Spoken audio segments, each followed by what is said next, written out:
to the Fit for Privacy Podcast with Punit. This is the podcast for those who care about their privacy.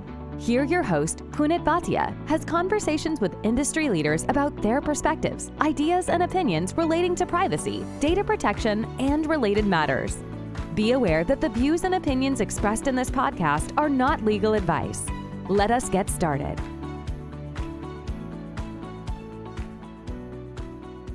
How do you answer somebody when he says or she says, I don't have anything to hide, and then I don't need privacy? It's a tough one. But our guest today has a very interesting answer to this question because he brings in a lot of experience in data protection, in encryption, and managing privacy as a chief governance officer at Egnyte. I'm talking about none other than Jeff Sizemore, who's going to share with us his perspective on why we all need privacy, why privacy matters, and more importantly, what is unstructured data? Why does it matter? How does it create vulnerabilities? And how do you prioritize unstructured data? Hey, Jeff, thanks for being here and welcome to the Fit for Privacy podcast. Thank you. I'm so happy to be here. It's an exciting day. Thanks. And let me ask you, how did you get into privacy? What has been your journey in so far when it comes to privacy? That's a great question. It's really unique for me, I think, in the way I came about this. So certainly been about privacy my entire life. To me, it's a human right. And one of the projects that I worked on early was a company called PGP, or Pretty Good Privacy. And it was really founded on the principles of allowing people to communicate freely without oppression, if you will, from governments and state entities to allow people to do things. And if you guys followed us, we also had some other issues with PGP and the fact that our crypto was so strong. There were some people doing bad things with it that came about, and it was all registered and documented in Wikipedia and all that good stuff. But ultimately, it was about making sure that the information you were working with, that you had the right to determine who could read that information, who could use that information. And that was really where we started. And dealing with this whole concepts of privacy and security and the conflicts that you see in the nation state level, and focusing on that. And as I just continued the career, it's just always been a passion of mine. And it's kind of funny, even today, sitting here doing this, when I started this and I was talking about privacy, back in the day, you were kind of this paranoid person in the corner, right? That you're like, well, someone's watching, someone's doing this. And now you see it in everybody. He's looking at Zuckerberg and looking at the world and saying, well, what does privacy mean? What is my data valued at? Why am I the product? And it's just so interesting to see how things have shifted, today to being such a normal concept, a normal idea that everyone is being a part of this now. And it's great to see the visibility we have and the capabilities. It's unfortunate that it had to get this bad to be here, but that's kind of how I got started. And as you can tell, I'm pretty passionate about it and continuing to chase this vision as much as I can and solve this problem. That's great. And when we talk about privacy, we cannot ignore but talk about GDPR. And when you think about GDPR, what's the one word that comes to your mind? Transparency. Transparency. Absolutely. I think when we look at data today, it's like somehow it's been hidden away from people, the average users, and it's been this secret thing that's occurring underneath the rug. And, there's these tech companies that are getting all this context from you, all this content. And I don't think people really understood what was being collected about them, how this information is being used. I don't think people really understand that when they're buying these free services, that they are the service, they are the product. They're not really grasping this type of stuff. And I think as we become and drive more transparency into this, then transparency is going to be us starting to ask questions of who should we trust and why.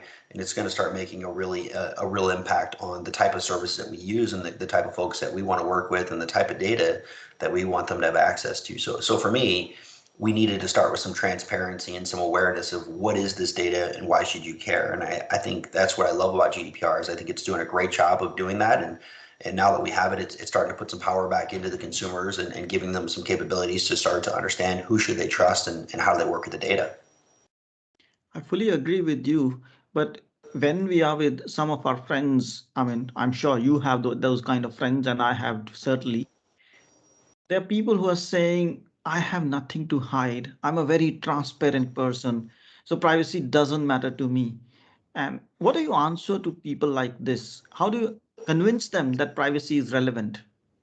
Yeah, well, it's funny nowadays. I think people understand it from, looking at things like the Minority Report and all this, right? They're starting to get like, wow, someone can listen and they can see it. But I think, I always heard this excuse from people when you had this conversation, which was, well, I have nothing to hide. And, my comment back on that conversation, and, it's really simple.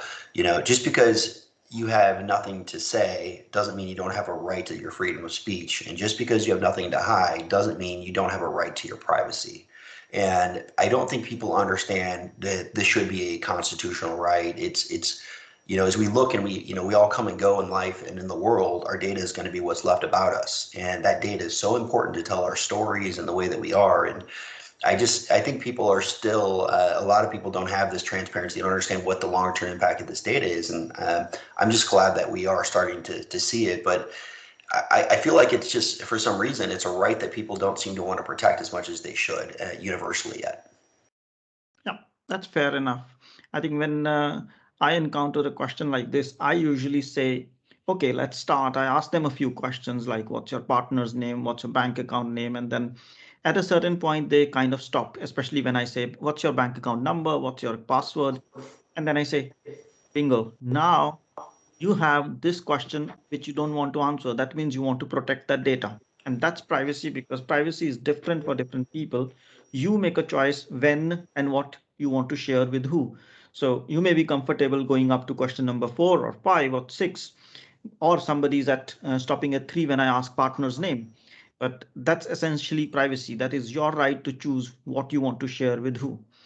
So I like to delve into the topic of unstructured data, because most of the companies that we see, they invest into data or information lifecycle and take care of the systems part of it, or what we call structured data part of it. But over time, they realize they are exposed to reports, they are exposed to emails, they are exposed to many documents, SharePoints, and so on in the internal company tools, systems, and say IT for IT landscape. And all that we call it unstructured data.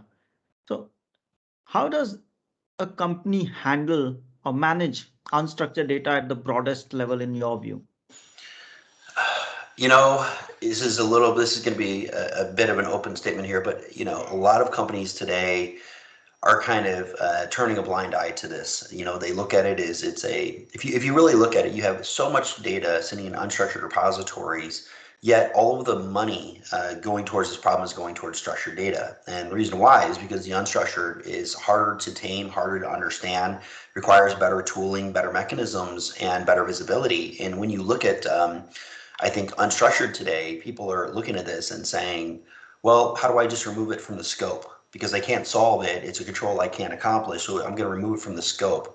Well, I don't think when someone makes a privacy request, they come in and say, I have a privacy request, but can you please make sure that this is with your structured content? No, they have a privacy request. And when you look at this unstructured content and you start to look at it, there's so much information that's flowing into this data set and so many copies of it to think about. And, from the laptops, to the file servers, and now you have folks who don't have good controls in place and their data sitting in 5 different repositories across the world. They don't really even know where it is. And so the first problem that I think that people are really dealing with is they haven't really understood, like they inventory their assets, but they're not inventorying their data. They don't have a solid data map, and they don't really want to put this in scope, because, you look at this laptop and I have information back and forth on the laptop. Well, then you're like, well, how is the data backed up, and where is the data backed up to? What about my email? Well, those are all remnants of that structured content, right? It's all connected. And we just say, well, that's not in scope. Well, if you can do an e-discovery on that data, why wouldn't you be able to do a privacy request and accomplish privacy on that data just the same? It's just an outlandish statement to say it's out of scope when you know that the data's there. Sure. So you're making 3 key points here. One, saying that your inventory is not complete unless and until you've scanned or discovered all the unstructured data as well. Second, you're saying you need to map that data and make sense out of where that data is, where is it flowing and how is it flowing. And third, you're saying, which is even more important, while the first two are internal kitchen, if a data subject, an individual makes a right for information or right for access to data, you got to give them information about the unstructured data as well. Is that?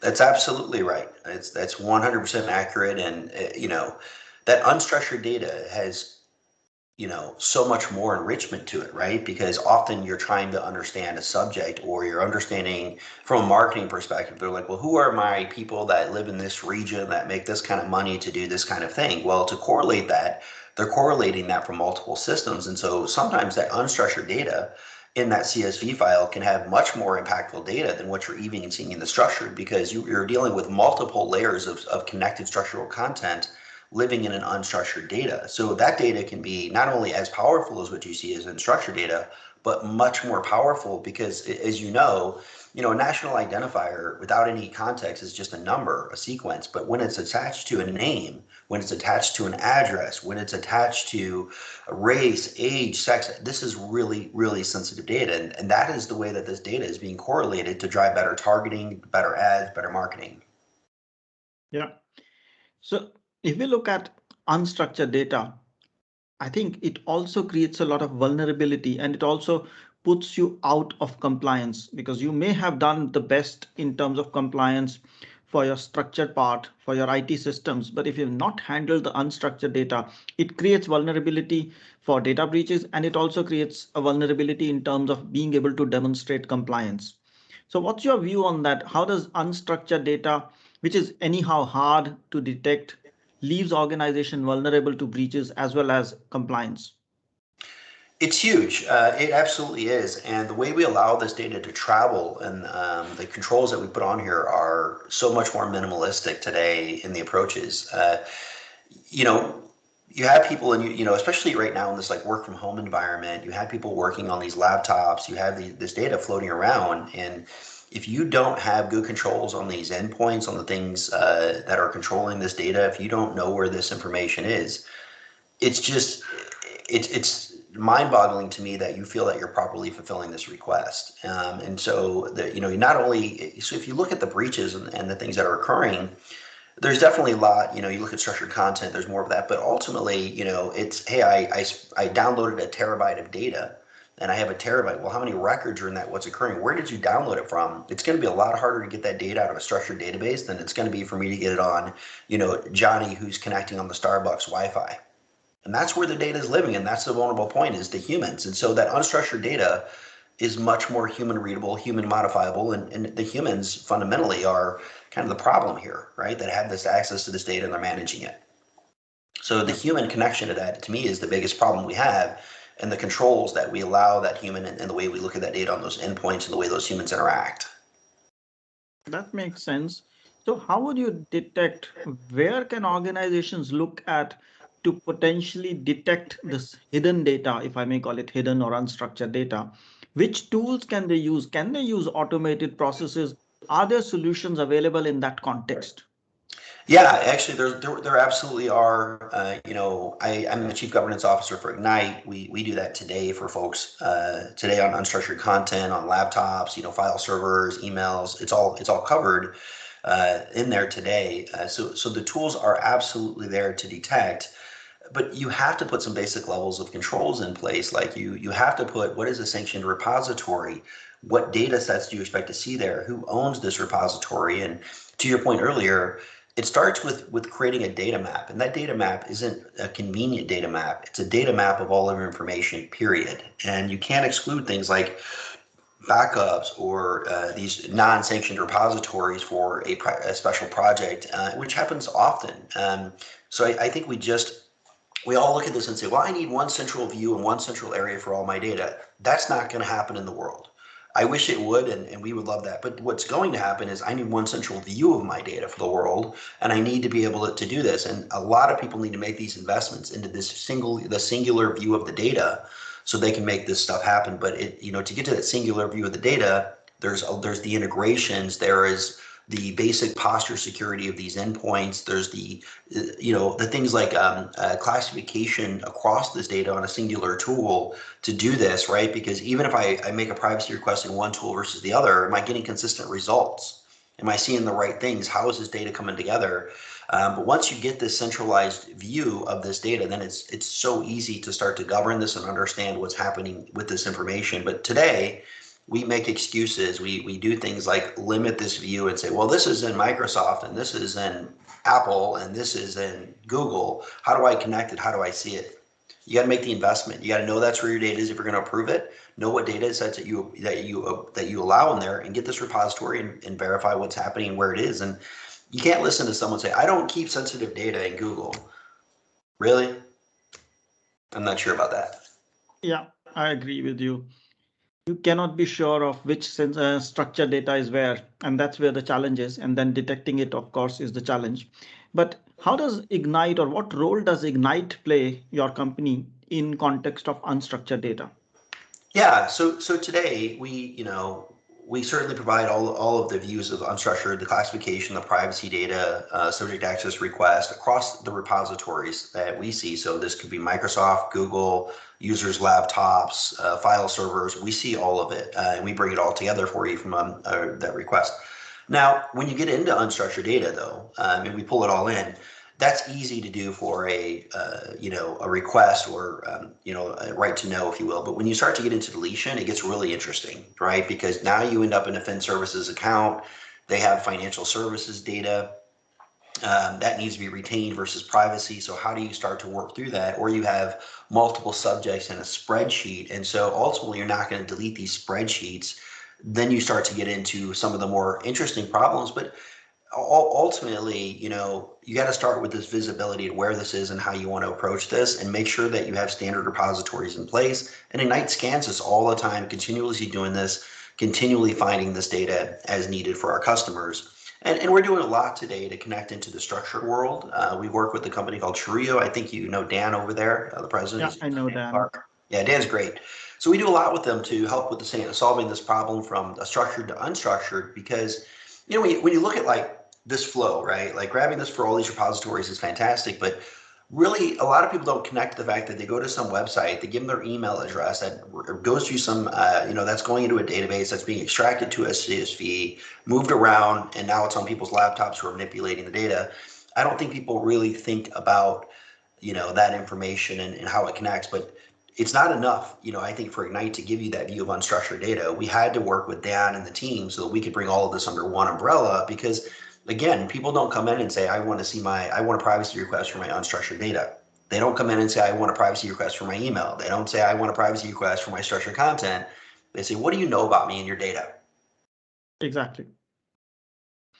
That's fair enough. So if I understand well, Egnyte helps discover unstructured data, then map unstructured data, then on a continuously basis, manage it so that you can answer the subject requests and any other queries that you have, combining the structured and unstructured data that a company has.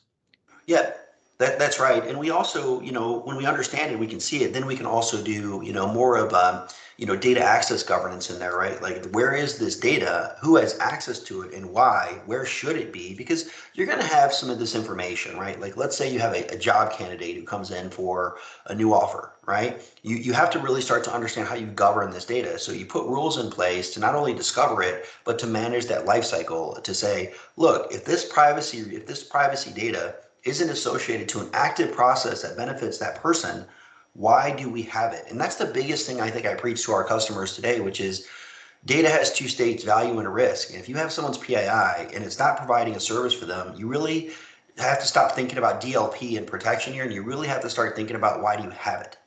And should you occur? And how do you make better decisions based on the usage patterns of this data to put processes in places to do things like delete it or minimize it, right? Like, a resume is a great example. You get some resume with PII.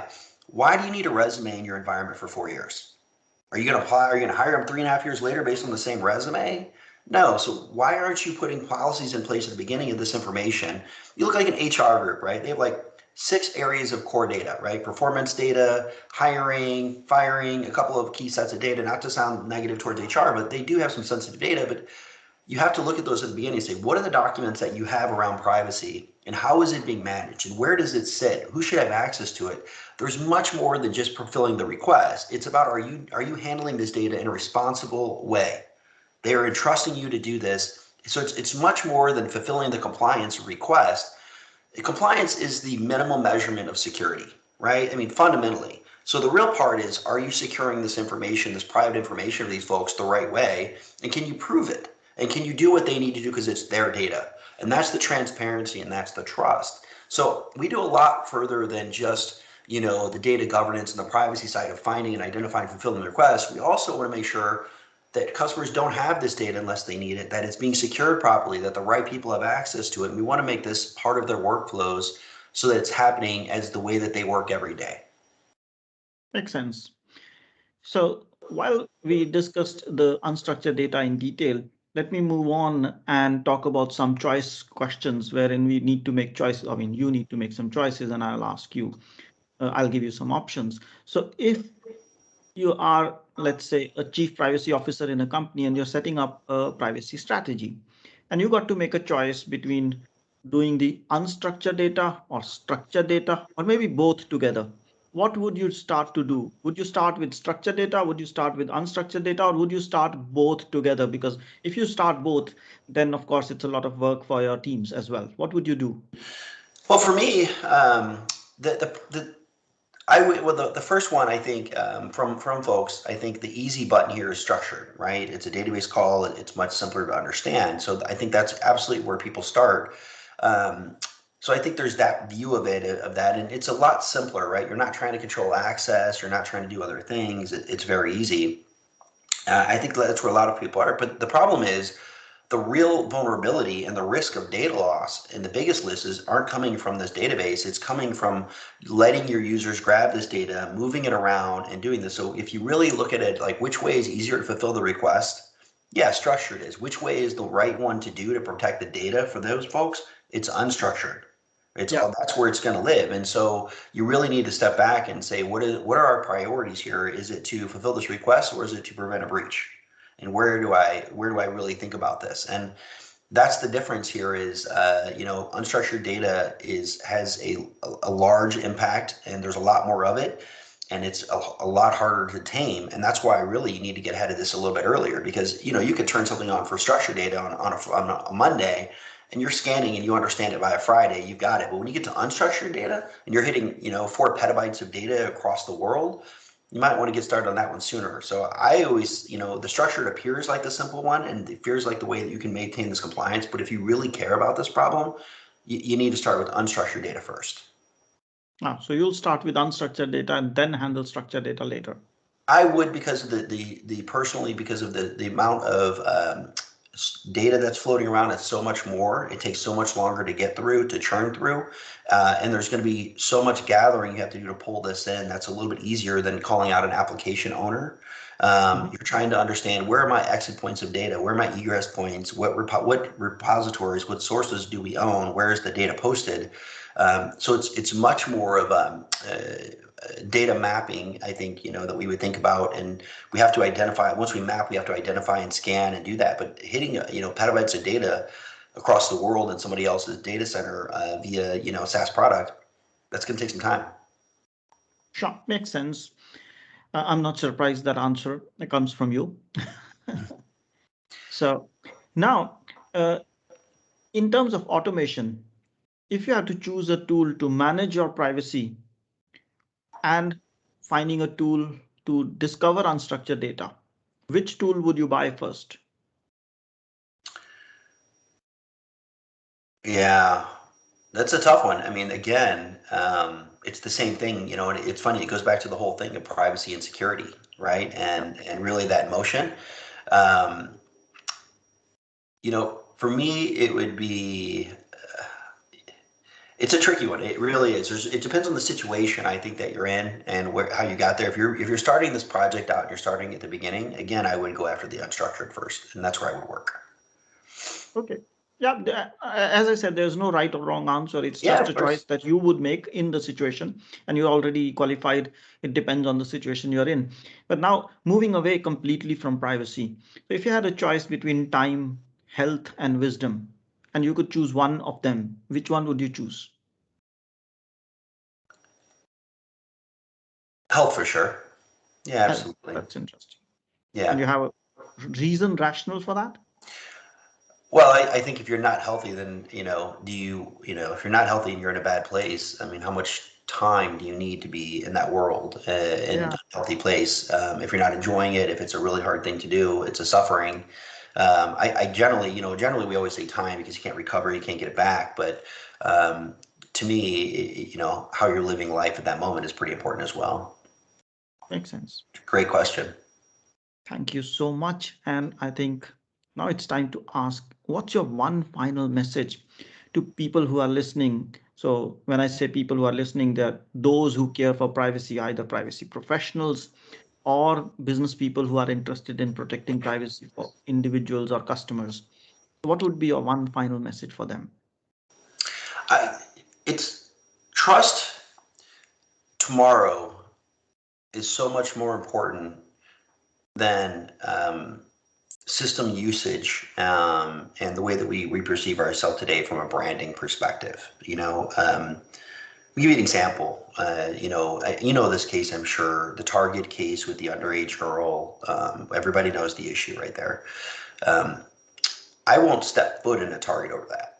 Right? There's no way I'm going to work with a company that made that kind of investment and, understanding what product that you're looking at on shelf for, and spent that kind of energy to say, well, this is an event, and so we're going to do this.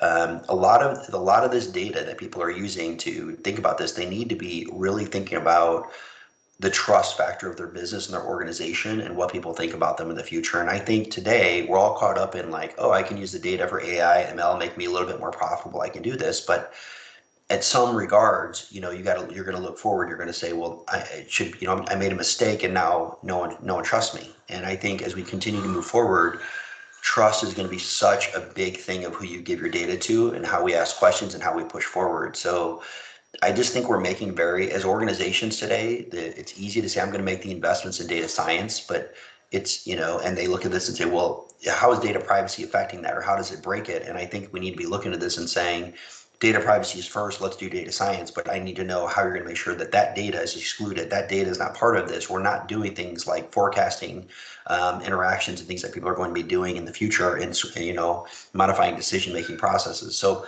I just, you look at a lot of businesses, and I get it, they're publicly traded, they're doing things, but don't throw away your trust, for a bit of profit today. And that's the biggest thing I see. And I hope more people start to see this and start to look at these organizations and make better decisions of who they want to trust with their data and showing it. And, you see Apple and you see some companies out marketing to it and advertising.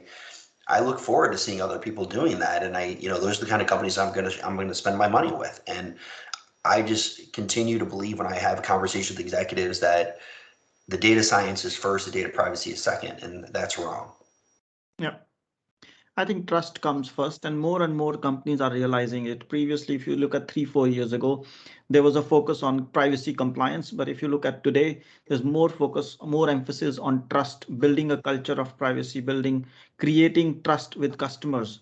And it's always starting with trust. It's always starting with the customer, not with the law or not with compliance. And that's the right direction we are in. Now, based on this conversation, if somebody wants to reach out to you and say, hey, Jeff, I want to contact you, how can they do so? Yeah, so it's really easy. You can just, first off, you just hit me on LinkedIn, for sure. It's just Jeff Sizemore.